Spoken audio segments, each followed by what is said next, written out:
कहते हैं कि भाई प्राइम मिनिस्टर साहब ने श्री रामचंद्र जी को छत दिया, घर दिया।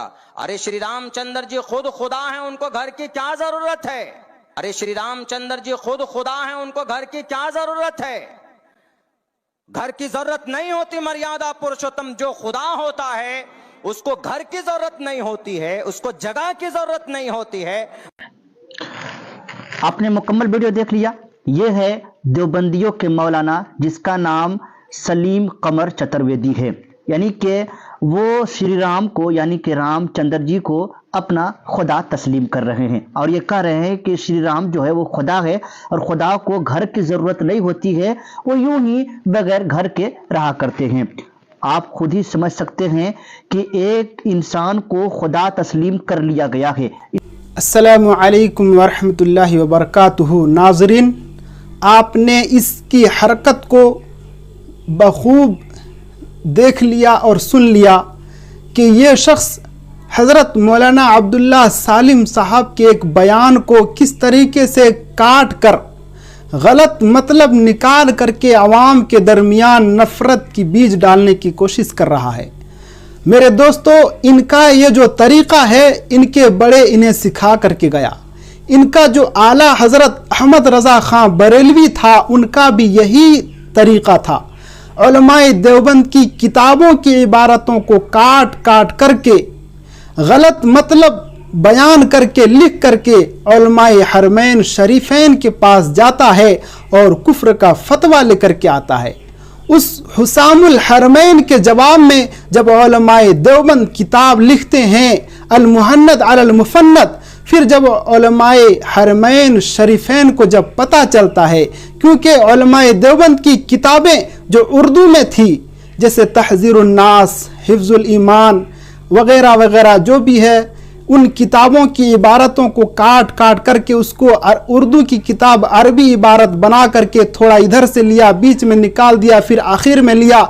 इस तरीके से गलत तरीके से वहाँ पर जाता है और उलमाए हरमैन शरीफैन को जब दिखाता है तो फिर वहाँ से कुफ्र का फतवा लेकर के आता है।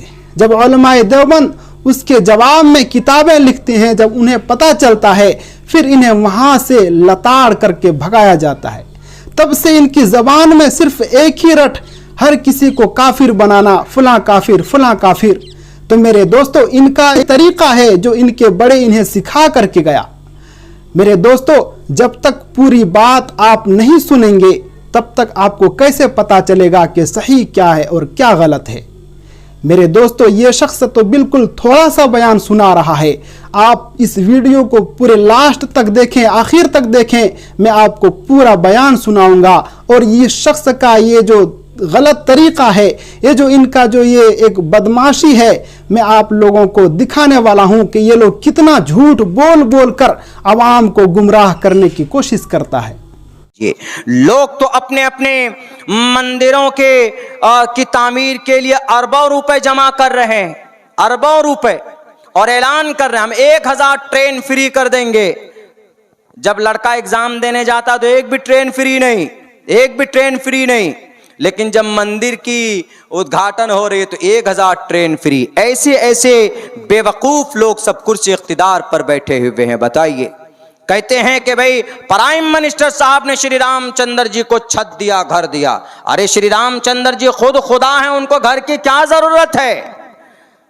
घर की जरूरत नहीं होती। मर्यादा पुरुषोत्तम जो खुदा होता है उसको घर की जरूरत नहीं होती है, उसको जगह की जरूरत नहीं होती है। बाज़ाब्ता कहा गया है, कहाँ? वेदों के अंदर कहा गया है साफ साफ लफ्जों के अंदर, न कश्चित पतरष्टीलिके न चिस्ताने वच्चितिस्य लिंगम सकारनम कर्णाधिपाधिपो न चास्य कश्चित जनिता न चाधिपा। साफ लफ्जों में कहा गया है कि भाई उनको घर नहीं चाहिए, इंसानों की तरह उनकी जिंदगी नहीं होती। यही हमारा भी अकीदा है कि भाई अल्लाह तबारक व ताला को न घर की ज़रूरत है, न उनको सोने की ज़रूरत है, न उनको नींद आती है, न उनको ऊँग आती है, उनको न बेटा है न बेटी है, कोई नहीं। अल्हम्दुलिल्लाह हम तमाम मुसलमानों का यह अकीदा है। और क्या कहा गया? कहा यह गया है कि मस्जिद में 22 जनवरी को हर एक मुसलमान जय श्री राम जय श्री राम जय श्री राम 11-11 मरतबा पढ़े। क्यों पढ़ेंगे हम? भारत का संविधान तो कहता है, क्या कहता भारत का संविधान? भारत के संविधान के खिलाफ है कि नहीं? भारत का संविधान कहता है, article number 25, freedom of conscience and free profession and practice propagation of the religion. इस मुल्क के अंदर हर किसी इंसान को मजहबी आज़ादी है। जो चाहे अल्लाह कहे, जो चाहे राम कहे, जो चाहे विष्णु कहे, जो चाहे ला इलाहा इल्लल्लाह पढ़े, जो चाहे कुरान की तिलावत करे, जो चाहे गुरु ग्रंथ साहिब पढ़े, जो चाहे बाइबल पढ़े, उसको कोई नहीं कह सकता कि तुम कुरान पढ़ो जबरदस्ती। कोई नहीं कह सकता कि तुम हनुमान चालीसा पढ़ो। जय हनुमान ज्ञान गुण सागर, जय कपीस तेहो लोक उजागर, राम दूत अतुलित बलदामा, अंजनी पुत्र पवन सुतनामा। कोई किसी को मजबूर नहीं कर सकता। अपनी खुशी से, अपनी रजामंदी से अगर कोई कुछ पढ़ता है या किसी धर्म को मानता है तो हमारे इस देश की यही खूबसूरती। इसीलिए जिन लोगों ने यह बंदिश लगाई कि मस्जिदों में जय श्री राम का नारा 22 जनवरी को लगना चाहिए, हम नहीं मानते, हम मुखालफत करते हैं। हम नहीं पढ़ेंगे अपनी मस्जिदों में। क्यों? क्योंकि हम अपनी मस्जिदों में एक अल्लाह की इबादत करते हैं। एक अल्लाह की इबादत करने का यह अधिकार हमें भारत का संविधान भी देता है।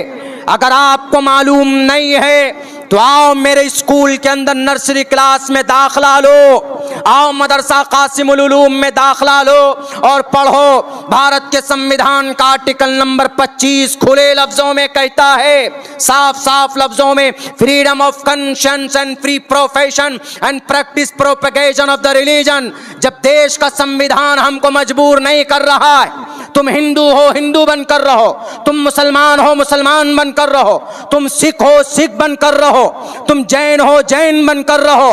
किसी माए के लाल में ये जायज नहीं है किसी के लिए कि किसी दूसरे धर्म वालों को टोपी और दाढ़ी के नाम पर उनको मारा जाए। हमारी शरीयत को नहीं पहचानते हो। हमारी शरीयत में अल्लाह ने हिकमत रखी है, हिकमत। ये टोपी है, इस टोपी की हिकमत क्या मैंने कल भी जलसे में बयान किया था, आज बयान करता हूं। ये जो टोपी है ये सिर्फ सुन्नत रसूल नहीं है, ये सिर्फ इस्लाम की पहचान और शनाख्त नहीं है। मेडिकल साइंस पढ़िए, साइंस का एनालिसिस है कि इस टोपी से एक मुहलिक बीमारी से इलाज होती है। इस टोपी से हम लोग तो इतना जानते हैं कि टोपी सुन्नत है, वो तो है अल्हम्दुलिल्लाह, इसमें कोई शक नहीं। लेकिन पता है इस टोपी पहनने से एक दुनिया के अंदर बहुत बड़ी बीमारी होती है। कौन सी? लू जैसी बीमारी। लू जानते हैं ना, जब ज्यादा धूप होती है, गर्मी होती है तो आदमी को लू लग जाए तो आदमी खत्म है, उसको कोई नहीं बचा सकता। तो इस लू से बचने के लिए आदमी क्या करते? बताइए क्या करते? आम सा इलाज, आदमी सर पर बांध लेते हैं, वो मुरेठा बांध लेंगे, पगड़ी बांध लेंगे, कपड़ा डाल लेंगे। कहेंगे कि अरे गर्मी में भी तुम पगड़ी बांधे? अरे नहीं यार, बहुत धूप लग रही है इसलिए बांध लेते, ऐसे करके बांध लेते हैं। अल्लाह के नबी ने 1458 साल पहले इसका इलाज बता दिया, पगड़ी और टोपी की सूरत में।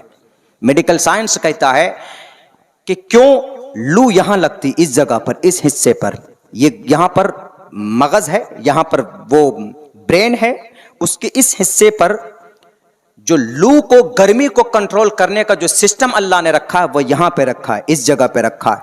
और इस जगह पर अगर ज्यादा गर्मी लग जाए तो आदमी को लू लग जाती है और फिर आदमी मर जाता है। तो इस जगह की हिफाजत अगर कोई चीज कर सकती है, टोपी और पगड़ी ही कर सकती है। दुनिया वालों, है निजाम तुम्हारे पास? ऐसा नहीं है। हमारे नबी के कदमों में गिर जाओ तो इंशाअल्लाह तबारक व तआला दुनिया के फितनों से भी महफूज हो जाओगे। कोरोना से बचने का क्या तरीका? सबसे पहले, बीमारी वैक्सीन बाद में है, सबसे पहले कोरोना से बचना है तो क्या करना? मोदी जी बोल रहे हैं क्या? हाथ धो, हाथ सैनिटाइज करो। हमारे नबी 1450 साल पहले बोल के गए कि नहीं बोल के गए कि जब खाना खाओ तो हाथ धो के खाओ, घर पे बैठो तो हाथ धो करके बैठो, कोई भी काम करो तो पाकी हासिल करके बैठो। तो ये कोरोना जैसी मुहलिक बीमारी, उत्तर प्रदेश के जो लाल बुजक्कर है, लाल बुजक्कर उत्तर प्रदेश को क्या बोलते हैं? हम सुन्नत को नहीं मानते, हम हाथ क्यों धोएंगे? तो अल्लाह कहता हाथ नहीं धोगे, सुन्नत को नहीं मानो, लाओ कोरोना को भेज दिया चीन से, जाओ कोरोना जरा समझा दो हाथ धोने की क्या फजीलत है। कोरोना आया, आने के बाद कब्जा किया, उसके बाद सब लोग चीखने लगे, भैया कोरोना से बचना है तो हाथ धो करके पकड़ो किसी चीज को। अब यानी अल्लाह के नबी की सुन्नत का जो फायदा 1458 साल पहले बताई गई थी, अब इन लोगों को अब कोरोना ने समझा दिया। नहीं समझोगे तो कोरोना तुमको इसका फायदा समझा देगा। दूर से दूर रहो, 6 फीट दूरी, कोरोना से है बचना जरूरी तो रहो 6 फीट दूरी, सोशल डिस्टेंस, है ना। पता है ये क्यों किया था? CAA कानून बना है, अभी लागू होने वाला है ये CAA का मतलब है लोगों को अलग अलग करना, हिंदू को अलग, मुस्लिम को अलग करना। तो अल्लाह ने कहा अच्छा बहुत भेदभाव कर रहे हो तुम, एक कोरोना जाओ जरा बता दो भेदभाव क्या होती, सबको अलग अलग करो। तो कोरोना ने आकर, कोरोना आया तो सबको बता दिया, कोई किसी से नहीं मिलेगा। मिलता था कोई किसी से? कहीं पर भी नहीं। रेलवे लाइन में भी दूर खड़े रहो, चाय के दुकान में भी दूर खड़े रहो। मोदी जी भी बोलते थे दूर खड़े रहो अगर कोरोना से बचना है। तो यह अल्लाह ने कोरोना के जरिए से बचा दिया कि भाई CAA तुम भेदभाव करना चाहते हो, लोग कोरोना ने तुमको बता दिया कि तुमको दूर कैसे रहा जा सकता है। अपने बच्चों से भी लोग दूर हो गए। बाहर से आते थे, क्या बोलते थे, बेटे दूर रहो, वहीं पर रहो, तुम वहीं पर रहो, वहीं पर रहो, तुम मिल नहीं सकते मुझसे, पहले हाथ धोने दो। हाथ भी धोते थे, सैनिटाइज करते थे। नहीं समझोगे तो कोरोना के जरिए अल्लाह तबारक व तआला तुम्हें समझाएगा। मेरे भाइयों, तो ये सारी बातें कुरान हदीस, इनकी बका, इनकी हिफाजत सिर्फ एक जगह है, मदरसा और मकतब। अल्हम्दुलिल्लाह आपका मदरसा देखकर मैं बहुत खुश हुआ हूँ, बहुत ज़्यादा खुश हुआ हूँ और दिल से दुआ निकली है कि ये आप लोगों के, आपके इलाके के लिए ये मदरसा, ये दीन का किला है। मदरसा नहीं होगा तो आलिम नहीं पैदा होंगे, अगर उलमा पैदा नहीं हुए तो फिर निकाह, जनाजा, शादी बियाह में मसाइल, तलाक, खुला, विरासत, ये मसला कौन बताएगा? इसीलिए इन मदरसों का बाकी रहना ज़रूरी है। मैंने भी पढ़ा है, 13 साल तक मदरसे में पढ़ा हूँ मैं, 13 साल तक मदरसे में पढ़कर तब बाद में मैंने डिप्लोमा वगैरह किया है बेंगलोर के अंदर में, 2 साल के लिए किया है। वो बहुत बड़ी चीज़ नहीं है। मैंने 10 साल का कोर्स CBSE पैटर्न का 2 साल में पूरा किया हमने बाद में बेंगलोर के अंदर जाकर। लेकिन 13-14 साल तक मुस्तकिल मैंने मदरसे में तालीम हासिल की है। अगर मदरसा है तो कुरान और शरीयत की सही तालीम आपको मिलती रहेगी और सही जानकारी आपको मिलती रहेगी। तो इसीलिए गुजारिश करता हूँ मैं, ज़्यादा नहीं चूँकि वक्त बहुत हो चुका है, इस मदरसे की तामीर के लिए, इस मदरसे की बका के लिए अगर आप कुछ देते हैं तो अल्लाह के दरबार में जमा हो जाता है। आप मरकर चले जाइएगा लेकिन आपके दिए हुए पैसे अगर इस मदरसे में लगे रहे तो अल्लाह तबारक व ताला उसका सवाब आपको भेजते रहेंगे जब तक वो पैसा इस मदरसे में लगा रहेगा। आइंदा भी मेहनत ताउन करते रहें और इस वक्त भी आप लोग ताउन की आप लोगों से गुजारिश है, कुछ न कुछ ताउन करके जाएं।